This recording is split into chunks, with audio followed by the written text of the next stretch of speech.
సాధారణంగా అందరికీ ఏంటంటే బరువు తగ్గాలనిపిస్తుంది అన్నమాట. కాకపోతే రకరకాలైన క్వశ్చన్స్ మనకుంటాయి.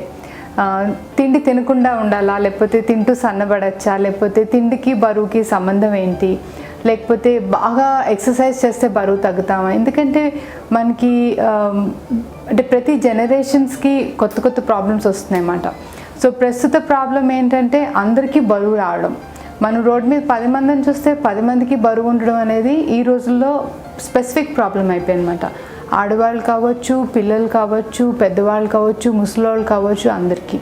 కాకపోతే ఆహారంతో బరువుకి సంబంధం ఎలా అంటే మనం 30 ఏళ్ళకి హైటు అనేది మొత్తం అంటే 20 ఏళ్ళకి 25 ఏళ్ళకి హైట్ అనేది గ్రోత్ వచ్చేస్తుంది. దాంతోపాటు ఏంటంటే మనకి అంత బాడీలో డెవలప్మెంట్ అయిపోతుంది అన్నమాట. సో బాడీ డెవలప్ అయినప్పుడు ఏంటంటే మనం ఒక 4 ఇడ్లీలు తినాల్సి వస్తుంది బ్రేక్ఫాస్ట్కి. కాకపోతే ఒకసారి మనకి ఎదుగుదల బాడీలో అంటే హైట్ వెయిట్ అన్నీ వచ్చేసాక ఆ 4 ఇడ్లీలు మనకు అవసరం ఉండకపోవచ్చు. కాకపోతే మనకి ఏంటంటే అలవాటు అయిపోయి అదే 4 ఇడ్లీలు తినకపోతే నీరసం రావడం జరుగుతుంది అన్నమాట. అందువల్లనే ఒబేసిటీ వస్తుంది. అంటే ఏంటి, మనం ఎదిగేటప్పుడు తీసుకున్న ఆహారమే మనం ఎదిగిపోయిన తర్వాత కూడా తీసుకుంటాం. మనకి 60వ పుట్టినరోజుకి కూడా మనం అదే ఆహారం తీసుకుంటాం. సో ఎదుగుతున్నప్పుడు తీసుకునే ఆహారం మనం ఎదిగిన తర్వాత ముసలవుతున్నప్పుడు కూడా తీసుకున్నప్పుడు ఏమవుతుందంటే అది ఎక్స్ట్రా క్యాలరీస్ కింద బాడీలో సేవ్ అయిపోతాయి అన్నమాట. సో ఆ 4 ఇడ్లీలకి మనం ఏంటంటే మనకి ఫుడ్ స్వాప్స్ అనేది చేయాలంటే 4 ఇడ్లీలు తీసుకోకూడదు, 2 ఇడ్లీలు తీసుకోవచ్చు. మిగిలిన 2 ఇడ్లీలకి ఒక గ్లాస్ మజ్జిగ, ఒక ఫ్రూట్ కింద మనం మార్చుకోవాలన్నమాట. స్లోగా మనం ఈ కార్బోహైడ్రేట్స్ని మనం 3 ఇడ్లీలు తినొచ్చు, 4 ఇడ్లీలు తినొచ్చు, లేకపోతే 2 ఇడ్లీలు తినొచ్చు.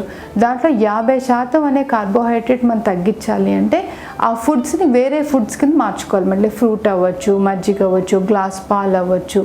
ఇలా మనం మార్చినప్పుడు ఏమవుతుందంటే శరీరానికి అన్ని క్యాలరీస్ ఒకే ఆహారం నుంచి రానప్పుడు ఆటోమేటిక్గా వారానికి 1 కేజీ బరువు స్లోగా తగ్గడం స్టార్ట్ అవుద్ది. కాకపోతే దీంట్లో డైటీషియన్స్ ఎందుకు, దీనికే కౌన్సిలింగ్ ఎందుకు అంటే ఆ విషయం చెప్పడానికి మీకు డైటీషియన్స్ అవసరం అన్నమాట. ఆ డైటీషియన్ మీకు కూర్చొని ఇట్లా మార్చుకోవాలి అని మీకు చెప్పి మీకు ఒక టైం టేబుల్ ఇచ్చినప్పుడు మీకు అది సులువుగా ఉంటుంది ఫాలో అవ్వడానికి, మారడానికి.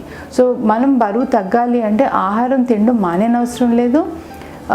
ఉట్టి పచ్చికాయగూరలు తిని పచ్చికాయగూర జ్యూసులు తాగి లేకపోతే ఎక్కువగా ఎక్సర్సైజ్ చేసి తక్కువగా తినడం అవన్నీ చేయనవసరం లేదు.